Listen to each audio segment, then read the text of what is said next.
Thanks for listening to DIY for Business, part of the Best Business Network. It's Russ and Greg with you. Greg, how's it going? I'm feeling good. I can tell.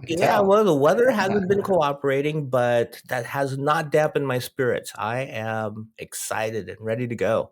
Nice. As am I. I've just, it's like, it's funny, like, even like a week without podcasting is weird, right? Like, Oh, yeah. I was sick for a week and I, like just wasn't feeling great. Didn't have I was going to be coughing every question I asked. So I took a little break from podcasting there and it was so weird to be gone. And now it's like, I'm upping it. We've got a lot of podcasts to record. We do. And it's got the juices flowing again, the podcasting juices. Totally. I mean, I actually, not to plug the Learning More podcast, but I just did one the other day that is so applicable to this show. It's about your dream job, right? And it's about like the trying to find like this perfect job for you, whether that's a job or whether that's like, we kind of got into the entrepreneur thing as well of like just starting your own business and like how like at a certain point in your life, it is the dream job. It's like perfect for you, right? And it's like this great thing. And then later on, like you start to see the flaws, you start to see the problems, you start to see like, and it just doesn't work out for you anymore. Right. And we were going through this whole thing about how much of that is just mindset and like how much you feel about it versus like the external forces. What do you think of that? Well, I can speak from experience because one of the companies that I've started in the past was my golf business. And when I got into golf, I got in for the right reasons. I love golf. I mean, it's been my passion my whole life. I played it ever since I was a little kid. I competed in it. And I wanted to help other people get better at golf by building them custom golf clubs. So I got in it for the right reasons. I thought I was going to play more golf because I was in the industry. And the results were, the reality was that I played less golf when I owned a golf business than I did prior. So it wasn't okay. So that happened.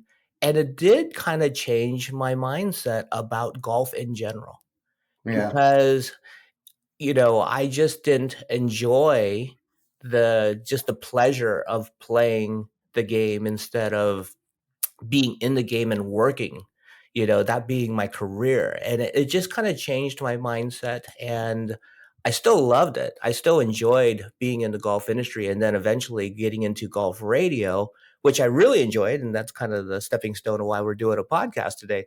But, it does evolve. Right. You get into it for a certain reason, then some of the things come up and it kind of changes your mindset.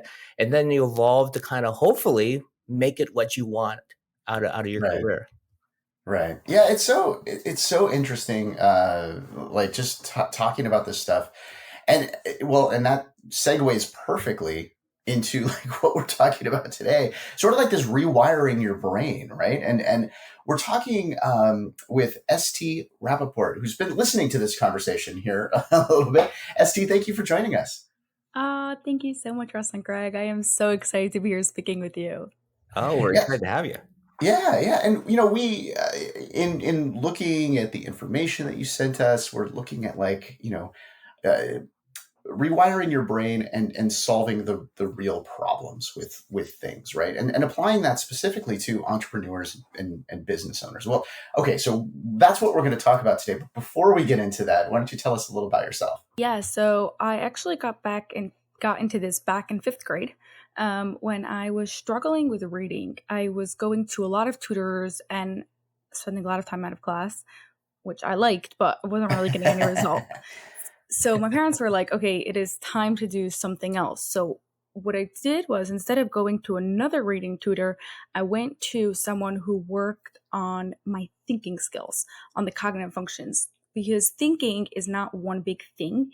Thinking is actually made up of 28 parts called cognitive functions, and they are used to do anything else that you're doing throughout your day, to learn any new skill or to run your business or whatever you're trying to do. So in order to read, you need to use thinking skills. So by improving those thinking skills, even though I wasn't like directly working on reading, automatically I was able to read. But because I wasn't focused just on reading, I was focusing on the foundations, all areas of my life improved. All other areas in school, socially, confidence, like in everything, the foundations were much stronger. So it was just able to work out. So then I knew, like, I'm going to get into this. Oh, how exciting. So I'm curious, at the very beginning, how do they identify like where to start and where Yeah, to kind yeah. of start rewiring the brain to, think differently? Hmm. Yeah. So obviously there's like official assessment that you could do, like done by people trained in it, but this, like, you don't have to do that. You could also um, watch how a person's brain is working, how they're approaching specific tasks to identify which one of their cognitive functions are weak. So let's say, for example, one of the exercises I do with clients is like this paper that has a bunch of dots and like shapes, and you have to find the shapes within the dots. Now, if a client looks at the paper and they see that there are like so many dots, they get overwhelmed by it. They don't even know where to start. They're like, oh, I can't do this. This is way too hard. And I see this like multiple times, right? I'm not going to make an assumption of just once, but I see this happen a few times. And I'm going to assume that they have a weak cognitive function of what's called blurred perception, meaning they take information in their brain and it's all just blurry, right? So they come to their email after away from vacation and there's like 500 emails and they're just way too many. They don't know how to deal with it. Or there's this like massive new project that they want to work on, but there's like too many steps to it and they can't do it. So they just keep on procrastinating it and pushing it off, right? It's not that they can't do it. It's that this one specific skill is weak. And then as soon as that skill is strong, it becomes so much easier. That goes like kind of with what Greg and I were talking about like some of the flaws in business, right? Some of the things that you might not like in finding either that like dream job or running your own business, whatever it is. Like, for instance, for me, I ran a business for, a dozen years or so, and it was great, except like, at the end of the month, I've got to do the invoices. It's like, oh, this is just going to suck. And it's like the day that I knew that I had to do those, it's like, all right, I'll do that. Maybe I'll go to lunch first, then I'll do those. You know what? Actually, I'm going to make some dinner.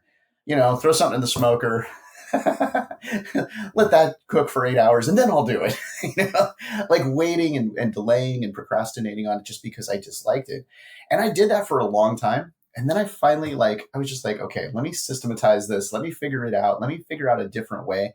Because I didn't feel like I could rewire my brain and love invoicing. It just wasn't fun for me. But in creating some sort of like game of like automation for it, where it was like, okay, let's figure out a way to use something that I enjoy, automating and databasing and figuring out like, how to solve problems. Like, let's turn this into one of those. So I sort of, instead of rewiring my brain, well, actually, I guess I did rewire my brain in this case, but I rewired the problem and my thinking of the problem and how I did it. And I felt like that was pretty successful for me. That like turned it around where I was actually, okay, it's the 15th. I'm doing the invoicing. This is crazy. I'm ahead of schedule. This is nuts. Yeah, I love that. I would say like you literally rewrite your brain about that specific problem. But now when you have a problem in the future or there's something else that you want to do, but you keep on procrastinating and pushing it off because like, I don't want to do this, you could learn from that. Like, what was the specific strategies that I used previously and bring it into here? So you don't have to wait 6 months, a year, 2 years till you systemize it and you could do it right away. Mm-hmm. Well, and that's the crazy thing about it too. In doing things like that and figuring it out, you figure out different skills that you have. Like from that, I figured out that like, you know what, I'm actually pretty good at project management. Like, like this is like, organizing the tasks and figuring it out. And I mean, you saw me even in this podcast, I have a checklist that I ran through to, but like, that's part of those like organizational things of like, just let's figure this out. Let's project management. And I think because of those problems and identifying those, I identified this new skill set of something that I enjoy, something that I'm good at. And now, that's something that I do for a living. So it's kind of interesting to just analyze yourself and do that. You don't know what you're going to figure out when you're doing these things. Well, you know what I hear when I hear that story, Russ, is you figured out a way to make it fun for you because you Yeah, love to totally. automate.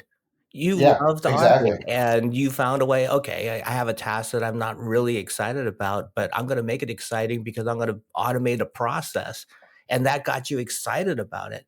And that kind of goes to ST, what you do in motivation, because I think you have a really cool strategy of when there's something that you're really not motivated to do, you ask the why questions and you figure out, why am I doing this? Can talk a little bit about how you work people through getting more motivated. Yeah, so there are two parts to motivation, right? There's something that are just a desire, right? Like you have so a person can have a specific desire in a sport. So let's say, right, you have a desire for like golf, nothing to do with thinking skills. You just have that desire.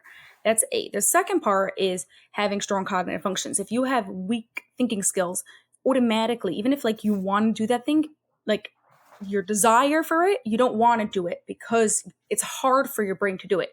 So you don't do it. So we have two separate parts. If the thinking skills are weak, you have to improve the thinking skills. If it's the motivation for it, then you could do the 7 levels deep exercise, which is a super cool exercise to understand the real motivation to why you're doing it, right? So let's say there's something that you have to do in your business that you don't want to do.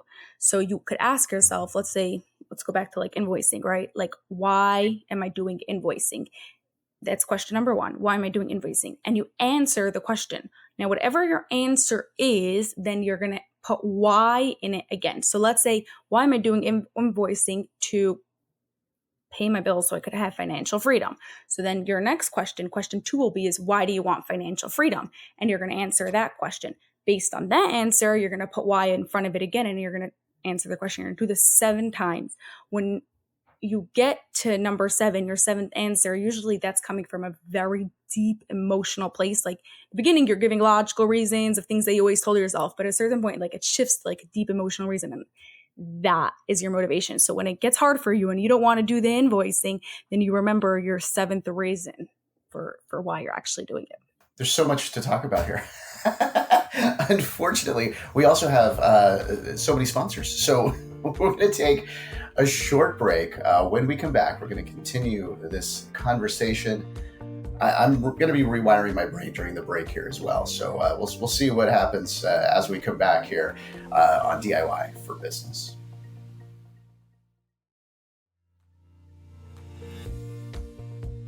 Thanks for listening to DIY for Business. It's Russ and Greg with you, part of Electricast Media, Best Business Network. There's a lot of cool businessy podcasts out there. You need to find them? Well, just go to thebestbusinessnetwork.com. They're all right there. Like, there's some really cool ones there for you to go check out. So please do, including this one. So, hey, if you do like this one, well, you know what? You might want to hit subscribe if you haven't done so already. And if you want to tell others about it, share the podcast. The review is the best way to do that. So make sure that you do review us wherever you're listening. That would be fantastic. Okay, so there's so many different ways that we could go on this interview. There's so many like things that, like the information that you sent us, there were a lot of things that stood out that we wanted to talk about on the show. There was one though that both Greg and I just picked with like, okay, we got to talk about this during the second segment here. And it's the 3 skills that every entrepreneur needs for growth mindset. Like, you teased us with that in an email. Now you got to share it with us and tell us what those are.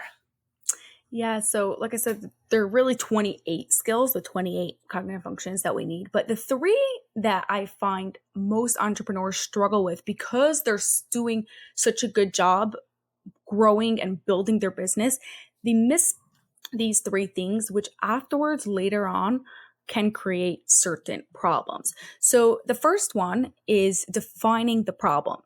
Entrepreneurs are such action takers and they like want to get things done. There's a problem, they're going to take action and they're going to do it right now, which is awesome. That's what helped you get to where you are today. However, sometimes we're so fast into like trying to solve the problem that we don't take a moment to identify what is actually causing the problem. Like we're looking at the surface and we see one thing, but what's deeper than that? What is actually creating that problem? If we take just a few minutes, sometimes it takes a little bit longer, but usually just takes a few minutes to say, okay, what is causing that problem? ask yourself again, what is causing that problem? Until you got really clear on what it is, then you could save yourselves hundreds of dollars, hundreds of hours, and really not get yourself into problems that you had before. So what are the steps to kind of identify what that problem is that there, that skill that needs to be improved on? Because a Yes. lot of a lot of entrepreneurs that I meet, they go, "I know it all. I got this. I started this business. I know everything from A to Z. I can do the manufacturing. I can do the marketing. I can do the accounting. I can do it all." And Russ and I have interviewed a number of experts in this area, and it's really difficult for people to kind of step away and identify that they're not as strong in certain areas, and they can find other people that are better. Yeah. So I think, like, to your point, the first thing that they have to do is like take a step back and have an objective look to the situation. So many times there's so much like emotions and like so much time and money that was already like invested into that thing. So they're like, okay, let me just do that because that was what I was doing the whole time. But you really need to take a step back, come out like an outsider, see what's happening here, and then ask the question, what's the problem? Get the answer and ask what's the problem until you see like, okay, this is the actual problem. Like, you can't go any deeper than this. This is the problem. Will they ever recognize that they're the problem? Well, if they're going to be completely objective, then yes. But it's hard. It is hard, right? That's why when you have like good coworkers or good partners or people around you, mentors, big one at that, like coaches or just business mentors, that helps a lot. So, okay, we've got number one there. Yes, that's number one. Okay. The second one, very much also related to entrepreneurs, is called understanding reality. Now, entrepreneurs have really big goals and really big visions and mindsets, which are awesome. Like, I'm all for like achieving every single one of your goals and getting everything and pushing boundaries and doing the impossible.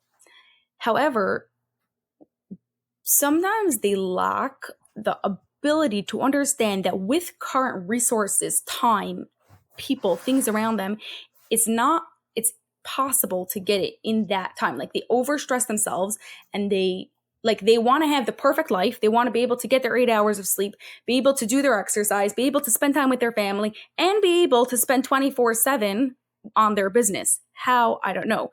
But that comes back from this understanding reality of like, you can do everything, but you have to make sure that it all matches up to what actual reality is. Okay. All right. So number one is the take time to look at the cause. Now, understanding reality. Number two. I feel like I'm Ryan Seacrest here doing a countdown, but number three. Yes. So number three, a lot of times this like could be. So this is a hard one for them to understand. Another one's like, okay, they could see like, fine, sometimes I define the problems wrong. They could see mistakes where they sometimes made mistakes. This one is such a simple one that little kids could do, and they still sometimes struggle with it because they're not doing it right. And it's actually the cognitive function of comparing. Now, comparing is a foundational skill in order to be making decisions, in order to be doing a lot of higher order thinking, a lot of the complex thinking that we need to do in business. Now, usually, like, let's say we are making a decision, we want to compare, we're buying a new laptop or a new like device for our business, and we're saying like, okay, I want laptop A because it's 18 inches, but I want laptop B because it's $1,000 less. Now, true, one's 18 inches and one's $1,000 less, but you're not comparing them on the same parameter. So you're making it impossible to make a decision. You have to say one is $2,000, one's $3,000, one 18 inches and one's 15 inches. Which ones are my priority? And then being able to pick, being able to decide. Now, obviously, it's a very simple example, and there could be a lot more complexities that go into it. But when you're trying to run ads, when you are trying to run copy, when you're trying to do all these things, you have to make sure that what you're comparing, your two things are on the same parameters, so that way you could see actual results and being able to make decisions correctly. Yeah, I think I've seen a lot of business owners make mistakes there. So I go in and I've helped people to take the digital route, right? Like the digital marketing side of things, and they will compare it to like analog, like paper marketing, print marketing, and it's so different. I I had this case recently where I was convincing a business owner that that Apple actually spends money on digital. Like he's no, I see all these banners outside. I see like they're putting all their money on banners and print. Like the magazines I get. I'm like they spend a billion a year. They spend so much money on digital. It's crazy. You're just not the target of some of that. You're just not doing the things that they are trying to get. And it turned into this whole thing of like, well, yeah, but you get so many impressions when somebody's driving by a billboard on the freeway. I'm like, well, yes, and there's a lot of waste there. The way that with digital, it's like there's this. So I was actually trying to do this comparison for him, like turning what he was looking at into those like different things of looking at it, so that like, okay, well, you're wasting 99% of the people that you're trying to find. There's just 1% that you're getting, whereas in digital, maybe it's like 90% of the people that you're actually attracting, because you're putting those ads in the right spot and you're getting to the right people. So yes, it's going to be less, but it's less of the right, less of the wrong people and more of the right people. So I had to come in and actually, drive that comparison for him, because he, just didn't see it. So I have a question for you, Russ.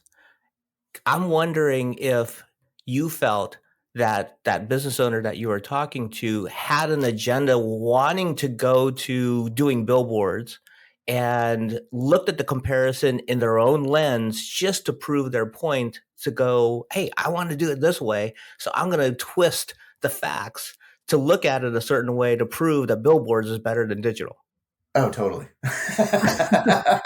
So my question to ST is like, is that what happens? Is that how people's brain, these entrepreneurs, is that how their brain works? Like they just have an agenda. They think something's right. So they're going to compare in a certain way to make their point the right point.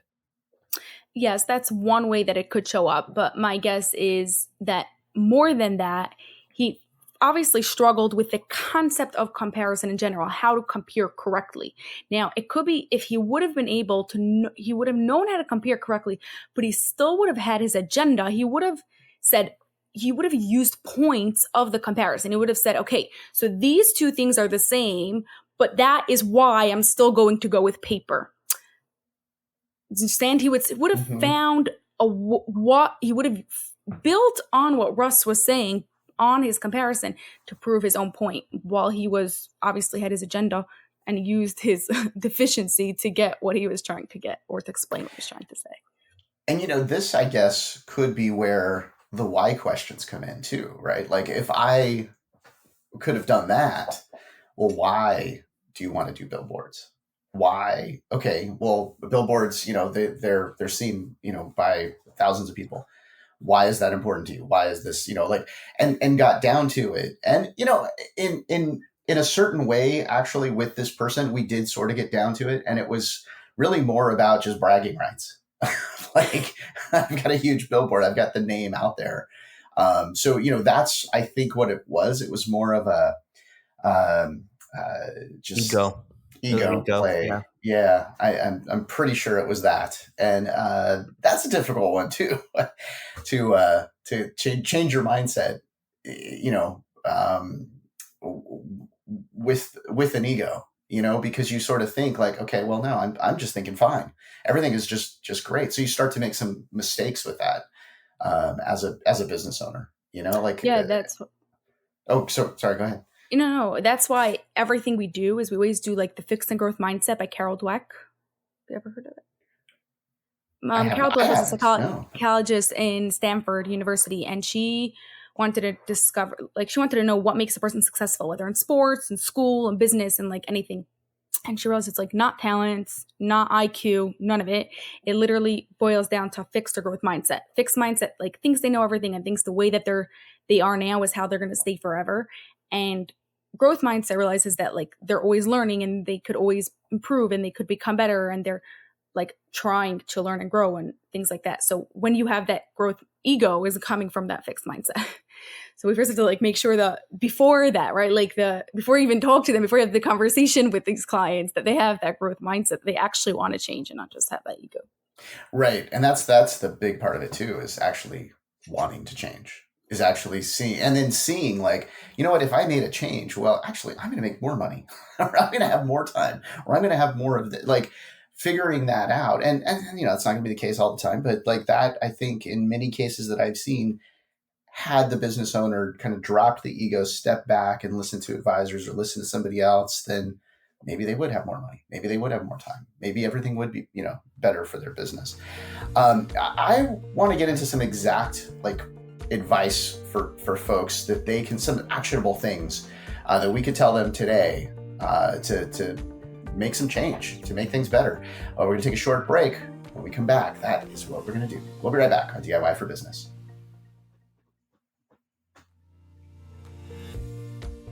Thanks for listening to DIY for Business, a part of the Best Business Network. If you know, you didn't pay attention to that first comment I said earlier, coming back from the break about reviewing, well, I mean, come on, what are you doing? Help us out here. Go hit review. That would be fantastic. You can do it while listening, I believe, on most of those applications. So just do it. I'll maybe even later. I'll just give you the language to type in as the review. I think That we would be need kind to of get. fun. I think we need to get people in the right mindset to give us 5 There we stars. go. There we go. That's what needs to happen. Okay, so I love this conversation. I love talking about these things, and these are little tools that I pick up on this show. Like, and that's like, if we were just doing the show just for you and I, Greg, and you were the only, like, it was just us interviewing people, like, I would have fun with the show. Like, I have learned so much doing the show and all the different things and all these different toolkit things that I can pull out from different episodes as I'm, going through my daily life is like so cool. I want to give some people some tools today to help them with their mindset. We know mindset is very important, for growth of your business and growth of yourself. Like, what are some actionable things that they can do today to make a positive difference in their own mindset? Oh yeah, let's get practical. I love this. Okay, so first off, let's go back to the fixed and growth mindset. My favorite way is that if you find yourself falling into a fixed mindset for something and you're like, hey, I need to switch to a growth mindset, is to change your language. Okay, so let's say instead of saying this is hard, say it's challenging. These are little tiny changes in your brain that they're going to start saying okay, maybe this is possible, or adding the word yet. So I can't do this yet.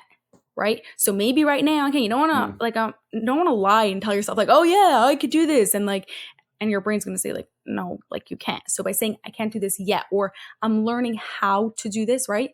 Changing their language is the fastest way for your brain to start looking to move to a growth mindset. A lot of those things too, like when I hear as a manager, when I hear people saying those things, it builds confidence, oh, okay, well, he doesn't understand. He's learning how to do this. This is fantastic. She's looking at this as an opportunity and not a problem. Like, that's fantastic when I hear those things. So I think even, externally, for yourself, it's great, but it's also great for others to hear that. And I would imagine, customers that hear that, oh, well, I'm learning how to do this particular item. We've got the rest of this. I've got somebody that's helping us with this, and we'll get it done. Like, that's so much better than I don't know how to do that, or or I can't do that.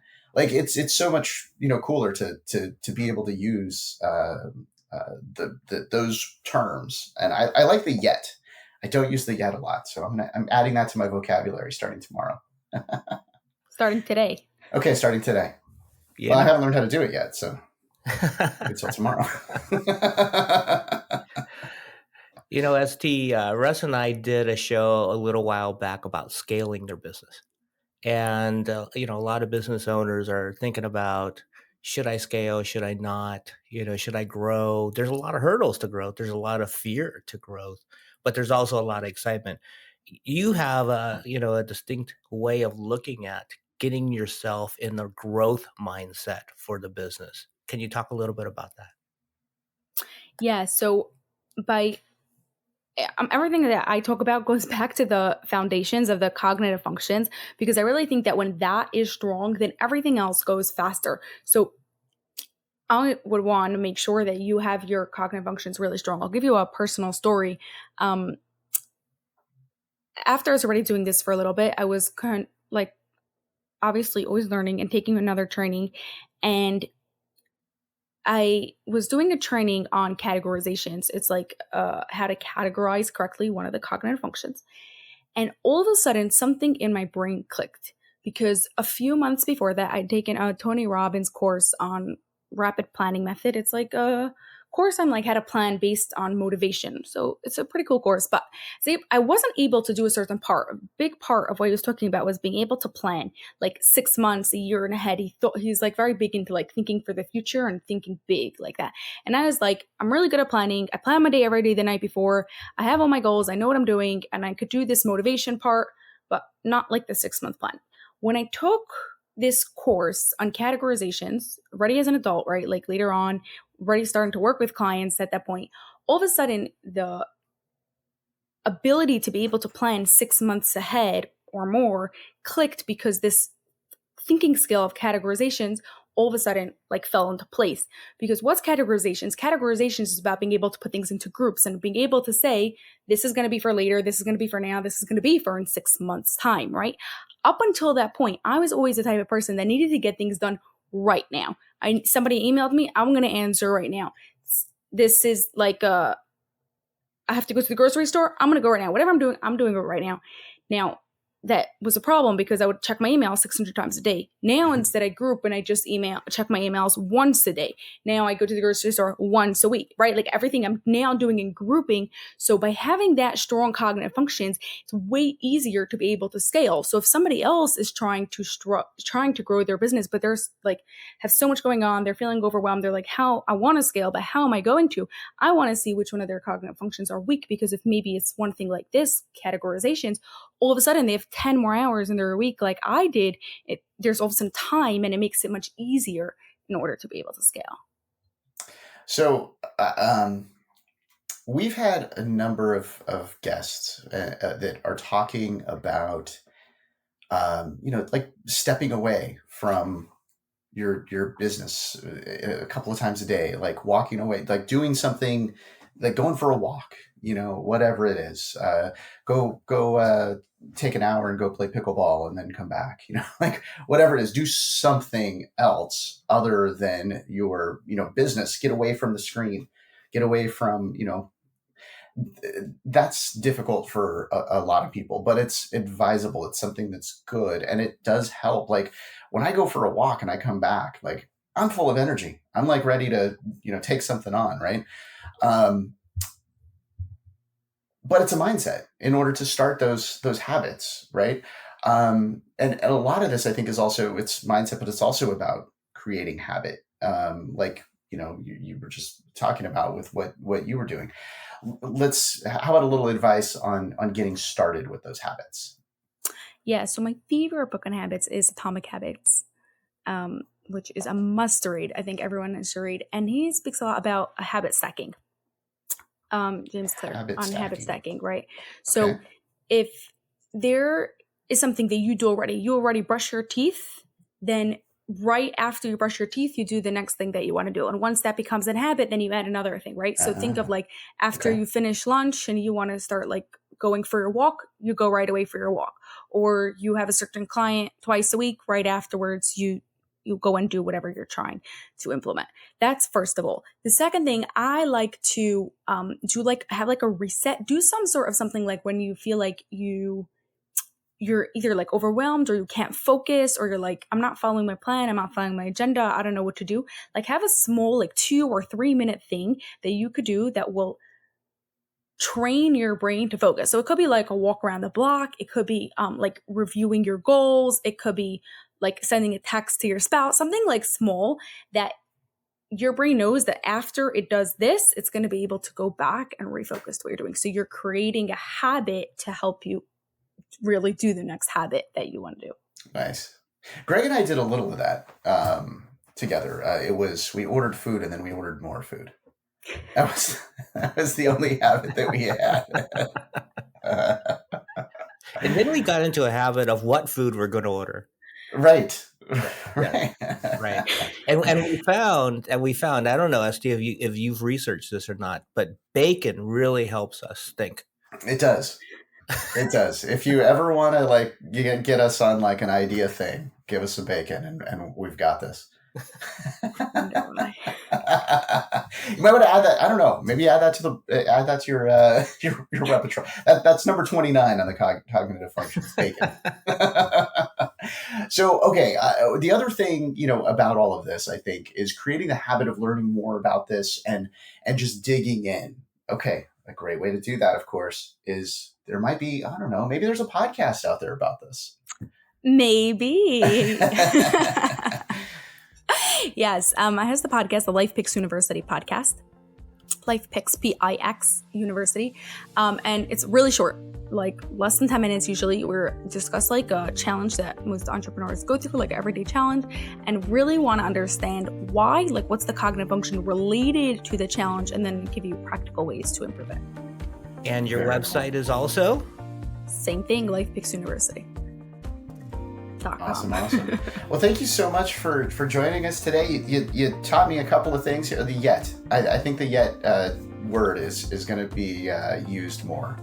I like that. So thank you so much for joining us and for adding to my vocabulary. Oh, thank you. Yeah, thank you so much, ST.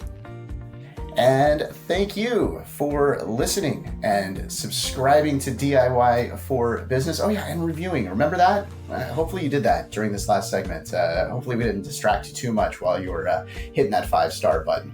Hey, the subjects that we cover on the show, it's selected with the goal of helping your business grow. If you've got a particular area where you need some business advice, some help, whatever it is, let us know, and we might be able to build an entire show around it. Now, all of the information provided is opinion-based, and you might want to consult a professional to discuss your exact business situation. You can reach out to us.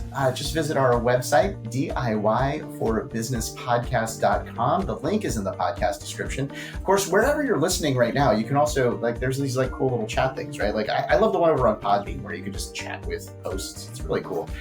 We thank you again for listening. We look forward to talking to you next time, and thank you for subscribing to DIY for Business, where you are not alone. Hi, I'm Gina Ann, your tour guide to Adventures to Wisdom podcast. What if you could get answers to your deepest question, reawaken your sense of purpose, and enhance your zest for connections and play? This is what we do on Adventures to Wisdom podcast with real people, and we're inviting you to come with us. We bring you unscripted, raw, inspirational stories, ideas, and intuitive insights. Electricast. If, like me, you love music and the movies, you'll love our podcast, Sync Love. I'm your host, Kurt DeBeek. I meet with top music supervisors and experts to learn what film scores inspired their careers. From Wes Anderson to Sofia Coppola, Quentin Tarantino to Spike Lee, great directors have called on a host of musical talent to bring their visions to life. We talk about the challenges and triumphs that changed their lives. Join us for movies and music on Sync Love, wherever you listen to podcasts. Electricast.